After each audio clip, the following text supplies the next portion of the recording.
Mas conosco agora, aqui no Bom Dia Pará, está o professor Flávio Nassar, ele é presidente da DUFPA. Professor, bom dia. Recentes medidas do atual governo parece que colocaram novamente a educação em nosso país em xeque-mate. Uma dessas medidas diz respeito à extinção das fundações de pesquisas das universidades. É difícil, professor, explicar as consequências dessa medida? Não, as consequências são danosas para a universidade, porquanto essas fundações eram organismos que viabilizavam, facilitavam o desempenho da atividade de pesquisa na universidade. Como você sabe, a pesquisa na universidade ela é iniciante, mas ela necessita de uma série de fatores que a facilitem. E essas fundações, justamente, elas cumpriam com esse papel. Elas facilitavam, porque elas estavam fora, digamos, daquela burocracia mais emperrada, que normalmente estão presentes nas demais atividades do setor público. Então, essas fundações, justamente, elas tinham uma estrutura ágil que facilitava e incentivava muito o desenvolvimento da atividade de pesquisa nas nossas universidades. Com a extinção delas, e elas têm 30 dias para encerrarem suas atividades, sem dúvida alguma, há um grande prejuízo para essa atividade fundamental, né, para a nossa universidade, que é a atividade de pesquisa. Muito bem. Professor, sobre a URP, que influência também pode trazer para as universidades? A grande influência, quer dizer, aqui nós temos duas causas, né, com relação à questão do congelamento da URP. A primeira é uma causa geral, que atinge toda a sociedade brasileira, que são a constatação triste de uma política que é incapaz de realmente solucionar os grandes problemas econômicos do país. Isso atinge indiscriminadamente toda a sociedade brasileira. E, em segundo lugar, quer dizer, a nível da universidade, eu diria que o grande problema é que nós, desde 1980, a sociedade tem acompanhado, os professores das universidades brasileiras têm tido uma luta incansável no sentido de recuperar os seus salários e no sentido de dignificar a atividade docente na universidade.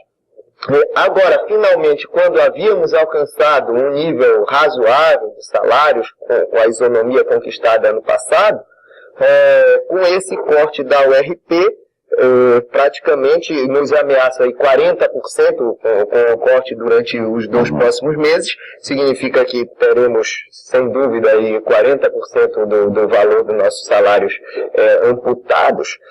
Isso representa que os 8 anos de luta que se teve, né, estão ameaçados. E aí as consequências disso que volta-se novamente a discutir possibilidades de greve, que me parece que estavam, pelo menos agora a curto prazo, não havia a nível nacional nenhum quadro que nos apontasse a greve. Mas a greve, como nós sabemos, ela traz consequências ruins, danosas, para o professor, para o estudante, para a instituição universitária, em suma. Ela é um contratempo, né, na vida de todo mundo.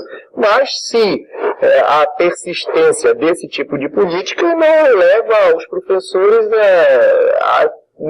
quase que nos força novamente a discutir, e se discute nacionalmente, a possibilidade de uma greve nacional de docentes, no sentido de que se coíba esses descaminhos dessa política, né? Professor Flávio, extinção das fundações de pesquisas, congelamento da URP, o senhor diria que diante desse quadro hoje no Brasil, todos os avanços da educação voltam à estaca zero?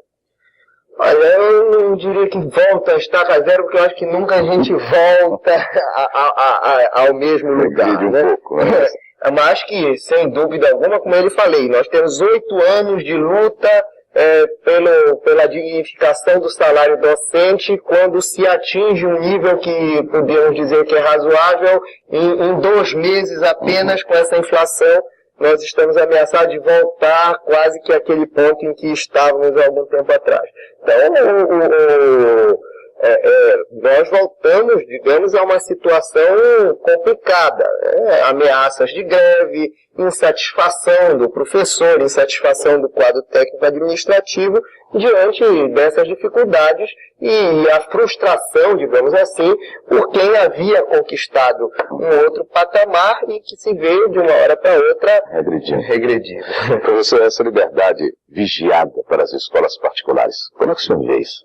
Olha, eu acho que isso é, mais uma vez, a amostra dos descaminhos, digamos assim, da política geral que se tem hoje no país. Não é? Quer dizer, tanto a nível de salários atingindo a todo o funcionalismo público, como agora nessa medida que traz consequências tão ruins. Então você imagina, por exemplo, alguém que é funcionário público, que tem os seus salários congelados pela URP e que paga a escola de seus filhos pela OTN, como tem algumas escolas que estão cobrando pela OTN. Então você verifica que em 2 meses o empobrecimento dessa pessoa, a sua capacidade de compra, ela em 2 meses ela é profundamente alterada. E aí todo mundo sofre com isso, sofre a família do pai, né, da pessoa, do chefe de família, sofre a atividade econômica de um modo geral, o comércio deixa de vender, em suma.